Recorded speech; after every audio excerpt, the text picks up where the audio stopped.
Let's go. Good evening, ladies and gentlemen, and welcome to tonight's episode of the Heartland Highlight Reel. It is September 3rd, 2025, and we are here tonight to recap a terrific show brought to you by the Atlantic Wrestling Federation. The Federation was live and in person tonight from Raleigh, North Carolina, with a very exciting show hosted by the one and only Gordon Soley. And the show began with something of an unusual situation, a backstage conversation captured between these two men, Ted DiBiase and Curt Hennig, tag team partners scheduled for tonight. As Curt Hennig recently jumped ship from the Heenan family to join up with Ted DiBiase. Hennig frustrated over his role in the family, but tonight it was a different turn, as Hennig was trying to convince Ted DiBiase to bring his father, Larry Hennig, into the DiBiase faction, and DiBiase wasn't hearing it. And in fact, DiBiase went so far as to suggest that Larry Hennig was not the caliber of wrestler that needed a place in the DiBiase faction, and that Curt Hennig took offense to that, and so there was tension between tag team partners at the start of the show, and that tension would come back into play later on in the evening as the opening match came to pass, pitting the aforementioned Larry Hennig and his partner Killer Kowalski against the very capable tag team of the Good Brothers, Carl Anderson and Luke Gallows. And this match went back and forth for many, many minutes. Both teams were in and out of the ring frequently and beating each other down frequently until it reached a point where all four men were in the ring in a big brawl. And it was Larry Hennig who proved himself, clearing the ring in that action. So a strong moment for Larry Hennig there. And then on the arena floor, it was Bobby Heenan picking up a foreign object and using it to slug Carl Anderson.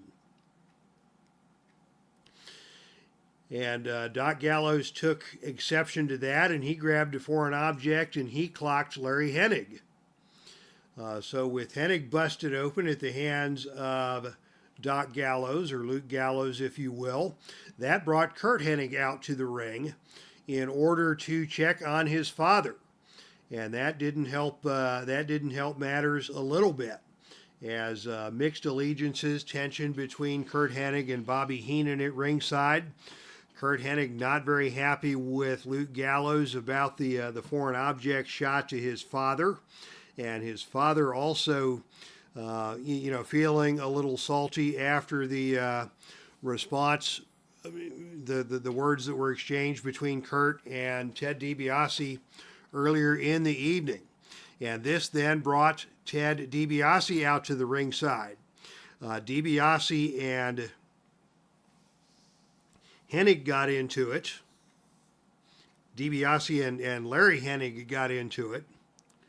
Curt Hennig then took a poke at Doc Gallows in the ring because of the foreign object shot, and that cost the team of Larry Hennig and Kowalski the disqualification, much to the chagrin of Bobby Heenan.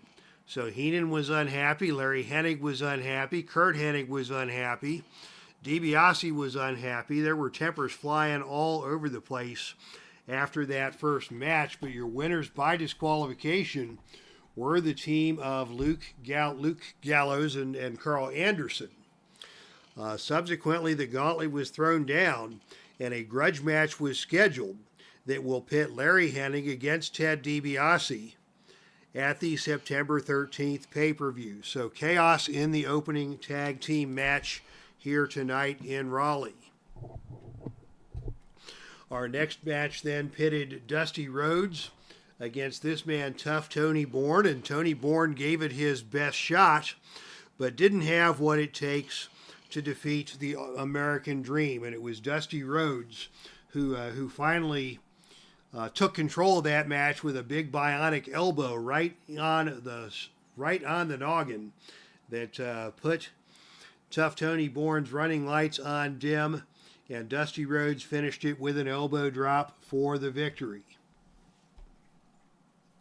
Big John Studd then squared off against Stone Cold Steve Austin, and Steve Austin made quick work of that situation. He caught Studd with a stunner very early in the match and almost put him away right there and then. Heenan caused the distraction and interrupted the pin, but Austin simply pie-faced Heenan to the side, hit Studd with another stunner, and your winner was Stone Cold Steve Austin in that match. Next, it was a match of longtime rivals as Antonio Inoki went to battle with Lou Thesz.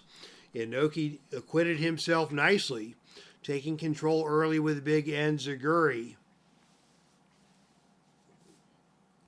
but Thesz was able to reverse the momentum with his scientific and technical and submission prowess, managing to sucker Antonio Inoki into a big power bomb that took the starch out of Inoki and set up Thesz for the win with the Greco-Roman backdrop. Then we had another very interesting tag team match as the team of Larry Zbyszko and Tony Garea took on the team of Ted DiBiase and Curt Hennig. And at the beginning of that match, there was still some sniping going on between DiBiase and Hennig. Garea took advantage of that and almost got a roll-up pin on Ted DiBiase, but then DiBiase pitched Larry Zbyszko out of the ring and down to the arena floor, and it was on the arena floor that Curt Hennig picked up Zbyszko and flattened him on the arena floor with a Hennigplex. And that move seemed to give the momentum to the team of Hennig and DiBiase. It put them on the same page as Hennig rolled Zbyszko back into the ring, where Ted DiBiase caught him in the Cobra Clutch, and it looked like it was going to be lights out for Larry Zbyszko until Tony Garea made the save, and Tony Garea executed a double noggin knocker, bringing Curt Hennig and Ted DiBiase together and stunning both men. At this point in the match, it was Larry Hennig who came to ringside. I'm not sure if he was there to check on Curt Hennig or to have some more words with Ted DiBiase, but the referees immediately sent Larry Hennig away from ringside. And in the ring, a brawl broke out with all four men battling it out. Curt Hennig was the man who prevailed in that brawl with a low bridge that sent Garea out of the ring and allowed Hennig to put Zbyszko once again into the Hennigplex to score the pinfall victory. So plenty of drama between Ted DiBiase and Curt Hennig. I'm not sure they were still on the same page by the end of the night, but they came out with the victory in that match. And it will be Ted DiBiase versus Larry Hennig in a grudge match on September the 13th. With all the drama out of the way, we were able to get down to the business in match number 6 tonight, as these two men, Paul Orndorff and Blackjack Mulligan, went at it in a number 1 contenders match for the Atlantic Heavyweight Championship. Nick Aldis, of course, your current Atlantic Heavyweight Champion. Both Orndorff and Mulligan came into this match with a lot of mutual respect. They're both sort of on the good side of the tweener role, and they battled it out without asking nor giving 1 ounce of mercy.